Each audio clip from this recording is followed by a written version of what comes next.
Hi guys, welcome back to our channel vlog life. నేను మీ Rakesh. So ఫైనల్గా అయితే షిరిడి వెళ్ళే రోజు రాని వచ్చింది. సో ఫ్రెండ్స్ అందరం కలిసి చాలా ఉత్సాహంగా ఉన్నాం. షిరిడి ఎప్పుడు వెళ్తాం, సాయిబాబా దర్శనం ఎప్పుడు చేసుకుంటామని చెప్పి. సో ఫైనల్గా అయితే ట్రైన్ అయితే వచ్చింది. మా ఊళ్ళందరూ కెమెరాలు పట్టుకొని రెడీగా ఉన్నారు వీడియోలు తీసుకోవడానికి, స్నాపులు పెట్టుకోవడానికి. సో మనం వెళ్ళే ట్రైన్ వచ్చేసి నర్సాపూర్ టు నాగర్సోల్ వరకు. ఎందుకంటే నాగర్సోల్ నుంచి షిరిడీకి ట్రైన్లో అయితే 3 hours ఎక్స్ట్రా టైం పట్టిద్ది. అదే అక్కడి నుంచి క్యాబ్ తీసుకొని వెళ్ళామంటే 1.5 అయితే సరిపోతుంది. ప్రైజెస్ కూడా చాలా తక్కువే నాగర్సోల్ నుంచి షిరిడి క్యాబ్ మాట్లాడుకుంటే. సో ఇంకా ఫైనల్గా అయితే ట్రైన్ ఎక్కేసాం. దండి బయటికి వెళ్ళి వ్యూ అయితే చూసేద్దాం అని చెప్పి నేను మా గణేష్ గారు అయితే బయలుదేరాం. బయటికి వెళ్ళి చూస్తే విజయవాడ స్టేషన్ అవుట్స్కట్స్లో ఉంది. పక్కన కనబడేవన్నీ లోకోమోటివ్సే, గోడౌన్స్, ట్రైన్ గోడౌన్స్ మొత్తం. ట్రైన్ ఆ కరువు తీసుకుని ఉంటే లుక్ వేరే లెవెల్ అండి బాబు. ఇంకా మా ఓడైతే ఇంకా కెమెరా తీసుకుని ముందుకు వచ్చాడు. ఇంకా మా వికాస్ గడి అయితే బాగా ఉత్సాహం ఎక్కువ వాడికి. సో ఇంకా మా మనోజ్ గడి అయితే చాలా తెలిసిందే కదా, రాజా. ఇంకా సర్లే అని చెప్పి అలా ముందుకెళ్ళాం. ఇంకా ముందు 4 ఉన్నారు మా వాళ్ళు ఏం చేసేస్తున్నారని చూడడానికని వెళ్తే మా రిత్విక్ గడి తినడం మొదలెట్టేశాడు అప్పుడే. మా జశ్వంత్ గడి అయితే సిగ్గుపడుతున్నాడు కెమెరాలు చూపించకంటారని. దుర్గాచారి గడి ద బాడీ బిల్డర్, మా కాలేజ్కే టాప్ ప్లేయర్. ఇంకా మా లలిత్ సైడ్ చిన్నపిల్లగాడు. ఇంకా ట్రైన్ బయలుదేరిన ఒక 1/2 hourకి వ్యూ చాలా బాగుందండి తెలంగాణ.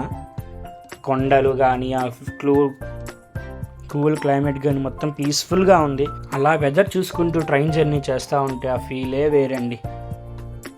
సర్లే మా వాడు ఏం చేస్తున్నాడు అని చూడడానికని మళ్ళీ వెళ్తే మా వాడికి తిట్టుకుంటున్నారు.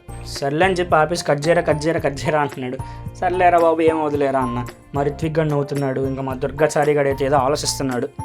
ఇంకా మా లలిత్ సాయి గడ్ అంటారు చిన్నపిల్లడు, ఎప్పుడు తింటనే ఉంటాడు, లేదంటే ఏదో ఒకటి చేస్తూనే ఉంటాడు. సర్లే మా బెత్తి దగ్గరికి వెళ్దామని చెప్పి బయలుదేరాం.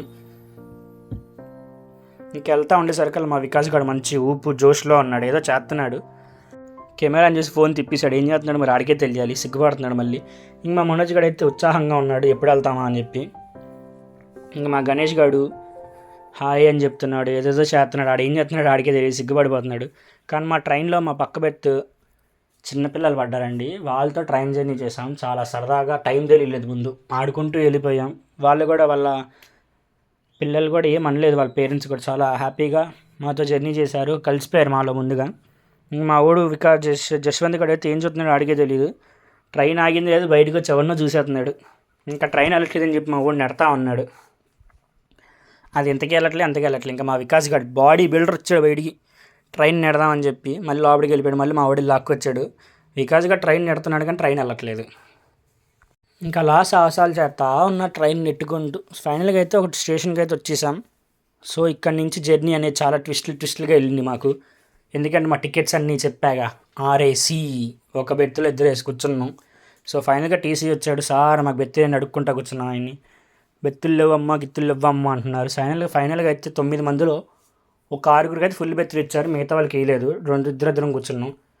ఇంకా నైట్ ట్విస్ట్ ఏంటంటే నైట్ 3 hours ఒకే బెత్త దగ్గర ఒక ఆవిడ ఉంది. ఆవిడ ఏం చేసిందో తెలియదు కానీ లాస్ట్లో అయితే పోలీసులు అయితే ఆవిడ పట్టుకున్నారు.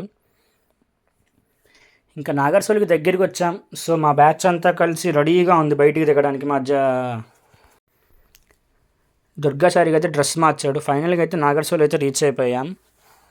ఇంకా మేము దిగుతున్నామో లేదో కింద బ్రోకర్స్ రెడీగా ఉన్నారు, నాగర్సోల్ టు షిరిడి అని చెప్తా కూర్చున్నారు. ఇంకా మా అప్పటికే ట్రైన్లో 2 అంకులు పరిచయాలు అయ్యారు. వాళ్ళు మంచిగా మమ్మల్ని టేక్ కేర్ చేశారు. తక్కువ బడ్జెట్లో మొత్తం తీసుకెళ్లారు వాళ్ళే. ఇంకా మనం బేరం ఆడకపోతే అక్కడ బిస్కెట్ అయిపోతామండి ఖచ్చితంగా. మనం అక్కడ ఏం చేయాలంటే ముందు బ్రోకర్స్తో కాకుండా డైరెక్ట్గా ట్యాక్సీ ఓనర్తో మాట్లాడుకోవాలి. వాళ్ళు చెప్పింది ఫైనల్ అయింది. ఎందుకంటే బ్రోకర్స్ చెప్పేది 200 per head చెప్తారు. సో మనం డ్రైవర్స్తో మాట్లాడుకున్నామంటే 120, 100కి వెళ్ళిపోవచ్చు. షేరింగ్ అంటారు, షేరింగ్ కన్నా ఎక్కువ మంది ఉంటే sharing waste, own car prefer చేసుకోవడం బెస్ట్. మనం ఇంతకు ట్విస్ట్ ఏంటో అనుకుంటున్నారు. మేము వెళ్ళింది అంకులతో కలిపి 11 members అయితే వాళ్ళందరికీ సీట్లు దొరికి నాకు మాత్రం సీట్ దొరకలేదు.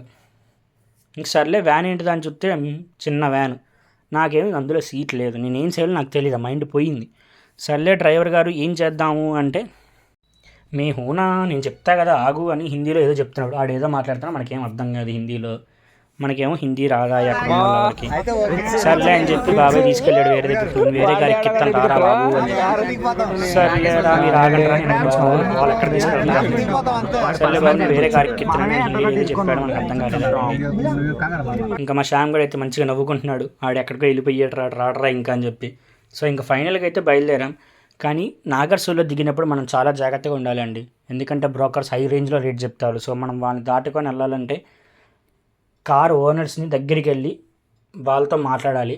కాకపోతే ముందు నాగర్సూల్ వెళ్ళామంటే మనకి హిందీ వచ్చి ఉండాలి, మినిమం బేసిక్ హిందీ అయినా వచ్చి ఉండాలి. లేదంటే తత్త మమ్మమ్మ అంటే మనకి రేట్లు బిల్లులు వాసిపోతాయి అక్కడ. మా దరిద్రం ఏంటంటే అక్కడ ఉన్న వాళ్ళు ఎవరికి హిందీ రాదు.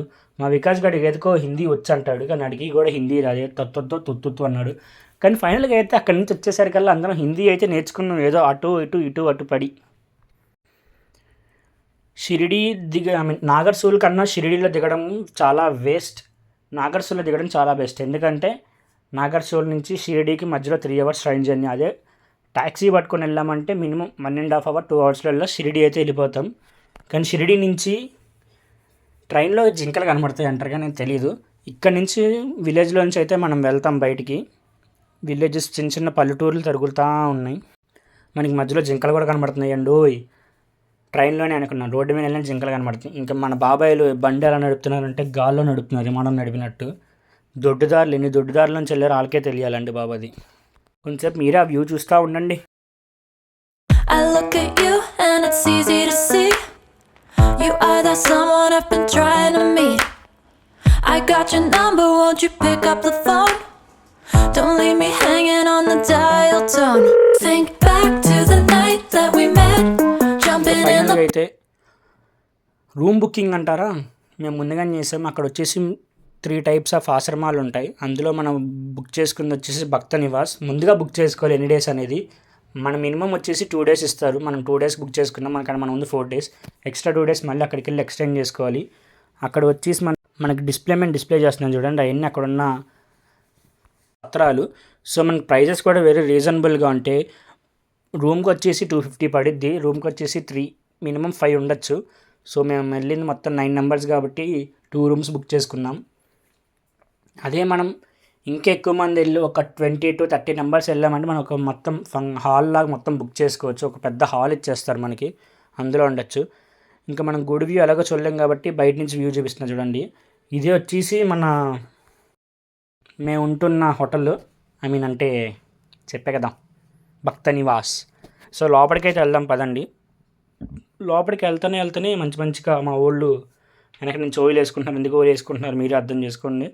సో ఫైనల్గా అయితే రూము చెకింగ్ అవ్వడానికి అయితే వచ్చాం. మనం ముందుగా బుక్ చేసుకున్న రిపోర్ట్ని తీసుకొని ఆధార్ కార్డ్ తీసుకొని వెళ్ళాలి. సో మీకు లెఫ్ట్ సైడ్లో కనబడుతుందంతా బుకింగ్ స్లాట్స్. మనం బుక్ చేసుకున్న రిసిప్ట్ ప్లస్ ఆధార్ కార్డ్ తీసుకొని అక్కడికి వెళ్ళి చెక్ఇన్ అవ్వాలి. చెక్ఇన్ అయిన తర్వాత మనకు రూమ్ అనేది అలాట్ చేస్తారు. ఇంకా మా వాడైతే వెళ్ళాడు, లైన్లో నుంచున్నాడు. మా వాళ్ళు ఇంకా లైన్లో నుంచున్నారు. రూమ్ తీసుకొని బయటకు వచ్చాం. ఇంకా అలా నడుచుకుంటూ వెళ్తున్నాం. బయట వచ్చేసి ఇక్కడ మనకు టిఫిన్స్ కానీ కాఫీస్ కానీ చాలా వర్త్ అండి బాబు. కాఫీ వచ్చేసి 3 rupees, టీ వచ్చేసి 2 rupees. కాకపోతే దానికి ఒక పెద్ద క్యూ ఉంటుంది. మార్నింగ్ టిఫిన్ అంటారా 5 rupeesకి 5 పూరీస్ అండ్ దానికి ఒక కర్రీ, ఏదైనా ఒక కర్రీ, గుగ్గిలి కర్రీ ఇస్తున్నారు. టేస్ట్ అయితే బాగానే ఉంది. సో ఇంకా అలా ఫైనల్గా రూమ్ దగ్గరికి అయితే వెళ్ళిపోతాం పదండి. ఇది వచ్చేసి భక్త నివాస్లో చాలా ఫ్లాట్స్ ఉన్నాయి. అందులో ఇది ఒకటి మాదేంటో నాకు గుర్తులేదు, హెచ్ అనుకుంటున్నాం మాది. సో ఇంకా అలా హెచ్ బ్లాక్కి వెళ్ళిపోయాం. పక్కన వచ్చేసి చిన్న పార్క్ ఉంది, చిన్నపిల్లలకి ఆడుకునే పార్క్ ఉంది. ఇంకా మా వాళ్ళందరూ మంచిగా సిద్ధమైపోయారు. నైట్ అంతా జర్నీ చేసి అలసిపోయారు. సో ఒక్కొక్కడు పరిగెడతా ఉన్నాడు. పక్కనే చిన్నపిల్లలు ఆడుకుంటూ ఉన్నారు పార్కుల్లో. అంటే జిమ్ ఎక్విప్మెంట్స్ అనేవి ఉన్నాయి చిన్నపిల్లలకి. సో మాది వచ్చేసి F బ్లాక్. సో లోపలికి వెళ్ళాం. లోపలి వ్యూ వచ్చేసి చాలా బాగుంది, పీస్ఫుల్గా. ఎవరు అల్లరి చేయరు, ఏం చేయరు. మొత్తం 2 రూములు బుక్ చేసుకున్నాం. ఒకరికి వచ్చేసి F9 వచ్చింది, ఒకరికేమో F26 వచ్చింది. వ్యూ వచ్చేసి ఇదండి హోటల్ది. వ్యూ చాలా పీజెంట్గా ఉంది, నీట్గా ఉంది. సో పదండి రూమ్లోకి అయితే వెళ్ళిపోతాం. ఇదే మా డోర్ తీస్తున్నాడు. మేము చూడండి ఎలా ఉందో రూమ్ మీరే. రూమ్కి వచ్చేసి 3 beds అయితే ఇచ్చారు మాకు. రూమ్కి వచ్చేసి 3 beds. సో మేము ఉంది 4 ఎక్స్ట్రా బెడ్ వేస్తా అన్నారు తర్వాత. సో అని చెప్పి చూడసాం. వాష్రూమ్స్ కూడా ఓకే నీట్గానే ఉంది. మెయింటెనెన్స్ అయితే బాగానే ఉంది. ఇంకా మా ఫోటోగ్రాఫర్ వచ్చేసి డీజే గణేష్, వాడే నా వీడియోస్ అన్నీ తీసింది ఈసారి. సో వాడు ఫస్ట్ టైమే, నేను ఫస్ట్ టైం వాక్ చేయడం. సో కొంచెం మా ఛానల్ సపోర్ట్ చేయండి. ఇంకా మా ఊళ్ళో అయితే బిల్డప్ చేశారు చూడండి, వాయిస్ ఓవర్ బయటకే ఇచ్చేస్తాను అది. Yes friends, is this a 3 beds here? 3 pillows and 3 bed sheets. This bullshit guy is sleeping always in train and room. ఇది వచ్చేసి 5 రూపీస్ టిఫిన్ అన్న కదండి అదే. సో మన ఛానల్లో ఇంకా దీని నెక్స్ట్ ఎల్లోరా గుహలు, మినీ తాజ్మహల్ అన్నీ వస్తాయి. సో మన ఛానల్ని షేర్ చేసి, లైక్ చేసి, సబ్స్క్రైబ్.